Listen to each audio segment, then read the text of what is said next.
Hey everybody, my name's Jay. You are watching Freeze Dried Fridays with Jay, episode 1. This is our first proper episode. We are going to do a cook and freeze, and I'm starting with a basic, super easy recipe. It's really fun, really warm, really filling and hearty. So when you're out in the backcountry or you've been ice fishing for a day or you want to cook on a lake, this is the food you got to have. My kids fight over it all the time. We're going to do campfire chili. I also do mine with rice as well. You may or may not, it's up to you, but I like to make my food filling. So if you guys want to cook along with me, I'll just give you a list of all the ingredients and then we'll get started. First, basics, salt and pepper, obviously. Rice if you're going to use the rice. 2 cans of kidney beans. Now, bear in mind, I'm cooking for 5 people, it'll last 2 meals. So I'm going for 10 servings here.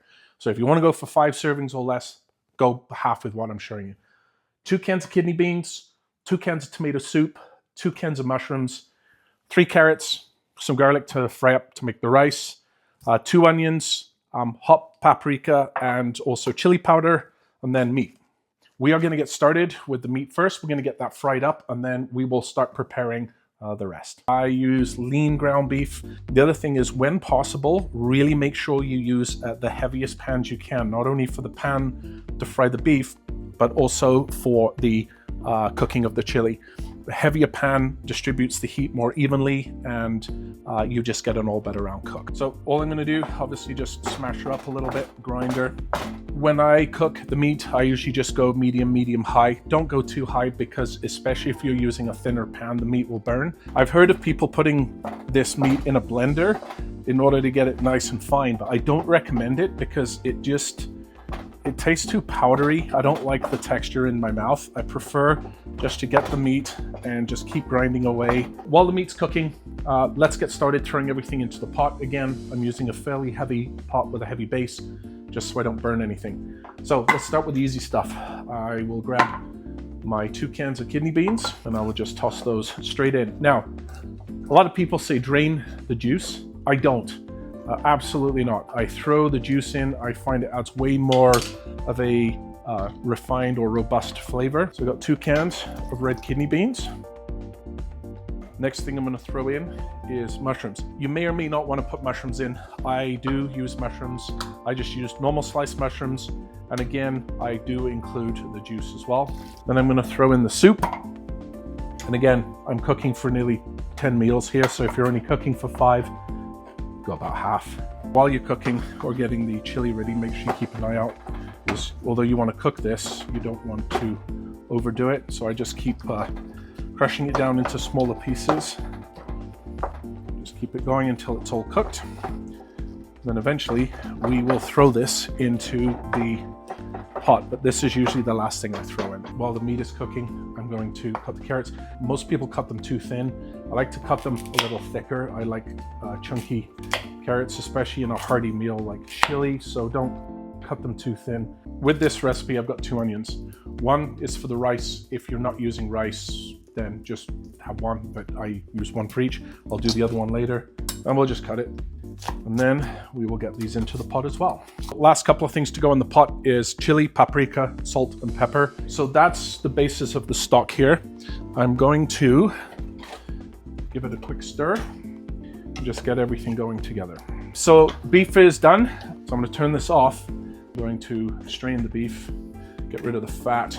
Make sure you don't pour this down the sink. I've actually seen people do it. Okay, so it's done. Just going to simply dump it all into the pot. I can already smell the paprika and the chili in here. So now just get it on the stove, put it on no higher than medium, please. The longer you cook this for, the better it tastes. Usually minimum half an hour. I like to go for at least a full hour and then let it cool down before I serve it with the rice. You do notice a difference in the flavor. And the great thing about this food is even if you're going to freeze dry it, if you want to leave some out for tomorrow, the next day tastes even better. It's absolutely awesome. Chili is slowly stewing. We're going to make the rice. Again, this is optional. You can skip it or not. I love it. You'll see why when we get to the end of the recipe. So I'm going to take about 3 or 4 cloves of garlic. We will get this chopping. Notice the chopping board. My wife bought this for me. This is one of my favorite tools of everything I have to cook with. And make sure when you're using garlic, please, make sure you get fresh stuff. I've noticed some of the stores recently, the garlic quality is not what it used to be. And I find some of the garlic is really old and some of it has even gone to seed, or it's got the green stems in it, which when you use it, it just doesn't taste the same. So try and really get the fresh stuff. So then we just need half an onion. I like my onion. I do find it brings the flavor much better. Cut the onions, got the garlic ready. I'm just going to quickly check on the chili, and it is starting to boil away nicely. Once it's starting to boil though, I turn it really, really low and just let it simmer. And what will happen is the tomato soup and everything will rise to the top, and it will smell amazing and it will look great. So now what we're going to do is get the rice ready. Again, nice heavy pot, please, if you have one. I'll just throw some olive oil. So I'm going to preheat the oil, get it to a medium temperature, and when that's done, I will throw in the onion and the garlic in there. And then once that's set for a couple of minutes, I'll then throw in the rice as well. Just loosely fry it for a couple of minutes, and then I will put in 4 cups of water.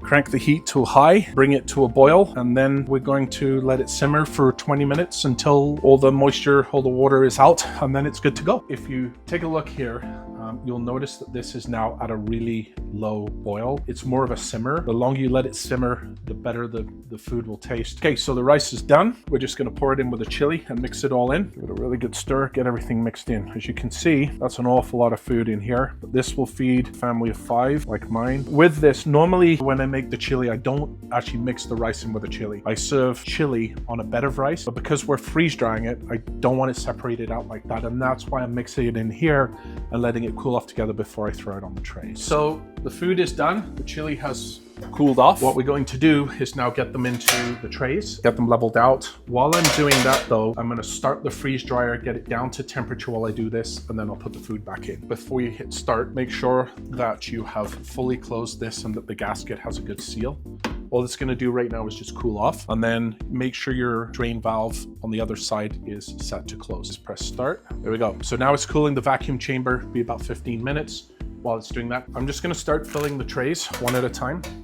Make sure when you're doing this, you don't go above the height of the trays because it can affect the performance of your freeze dryer. So we'll just get going. I'll just push it down a little bit. Okay, so I've got the trays full of chili. Now we're going to weigh them and then get her into the machine in a few minutes here. They're all pretty close, but I just want to be fairly precise so that we make sure we get the right amount of water in. Okay, so it's telling me make sure the drain valve is closed, load the trays. It's gone from 70 some Fahrenheit down to 58. So let's get loaded. By the way, when you're loading these trays, make sure you get the right ones, 1, 2, 3, 4 if you're recording the weight, because if you forget, you may do the wrong thing, but they're all pretty close anyway. So done, that's it. So I put the food in, I made sure the drain valve is closed, continue, and we just basically wait. Now it's going to go through the freezing, all the process. About 24 to 36 hours, we'll hear the magic ding, and then we're done. A few moments later. The freeze dryer is done. It's now in the extra dry time. First thing we're going to do, we're going to cancel here. There, process complete. I'm going to open the hose first, and then we're going to drain the water out. You will hear quite a hissing sound. Water will come out. You cannot open this door until you have removed the vacuum. So you have to do this first. Open the valve, then you open the door, and then you can check your food. And it is absolutely totally bone dry. So we're done. Normally you would reweigh these and figure out the exact amount of moisture you need to put in. I've already gone ahead and done this. So now I'm going to take these and put them in the Mylar bags. See that? Just completely disintegrates. If there is moisture in the food still, you can add the extra dry time for a couple of hours, but we don't need to do that here. I'm taking out the oxygen absorbers. You've got to reseal them real quick. They only last a few minutes. So I'm just going to take the ones out that I need so that I can use it later. So I've got my first bag. I throw my oxygen absorber in, and then I'm going to use the heat sealer. Put that in. Since it's a Mylar bag, I'm going to set it on high. So today is time to eat the chili that we made a few days ago. So we are going to open them and we're going to serve it to our lovely team and get them to give it a try and see what they think. Normally you will measure the amount of water based on what you lost. When you do this enough, you don't really bother, you just kind of get a knack for it, which is more the case that I'm in. If in doubt, use less water and then add more later. You don't want to add too much and make it mushy. I'm just going to cover them, sit for a few minutes, and then we'll be ready to eat. So it's time to try and see how we did. So what you guys think? Tastes like chili. It's hot. It's actually warm. You actually can't even tell that this was freeze-dried No. at all. Like the carrots are perfect in it as well. That's so good. I'm hungry. This is a perfect food for a camping trip. Yep. The thing about this with the chili that I like the most, it's filling and it's warm. So if you're ice fishing, you're out hunting, then you need food and volume and warmth. This campfire chili is the way to go. I actually can't stop. I need to keep eating. Me too, especially when you haven't eaten all day. Mm-hmm.